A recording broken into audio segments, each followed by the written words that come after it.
So then finally, the last game we'll talk about this week, the Chargers and the Patriots. I'm going to dwell on the Chargers pretty much all season if they keep doing what they did this week. You were permitted to lose to the Patriots in New England.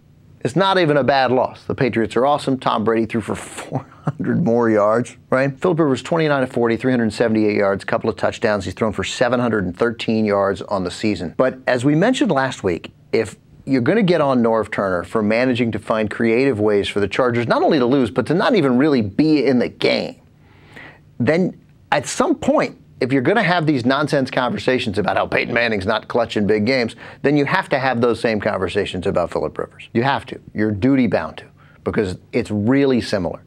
Because the guy is so good, and that team is so good, but they turned the ball over 3 times inside the 35-yard line. And they didn't score first and goal inside the 5 or inside the 10, and fourth and goal at the 1, they don't score. It probably should have kicked a field goal. But it is insane that the Chargers managed to do this. Like, I was watching the game in Austin with a guy who clearly bet a tremendous amount of money on the Chargers. And this is the kind of guy who belongs in prison. This guy was a danger to himself and others around him. But I sympathized with this insane, crazy person with a gambling problem because I sensed how frustrating it is to do this when you rely on the Chargers. And as a Charger fan, it must kill you. You can't turn the ball over inside the 35-yard line. And only Norv Turner could do that.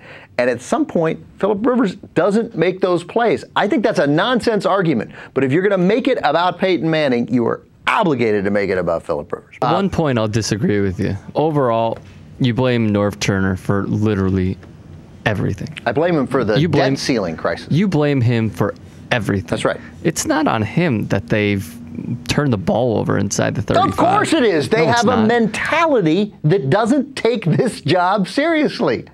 What are you talking about? How many years can it happen? How many? Look, here's the deal. You might be right in the sense that, okay, it's not Norv Turner's fault. But if it's not Norv Turner's fault, then it certainly wasn't Marty Schottenheimer's fault that he kept losing in the playoffs. It's no coach's fault then. Like, if a team consistently manages to find bizarre, creative ways to lose, ultimately the head coach takes responsibility. Yes.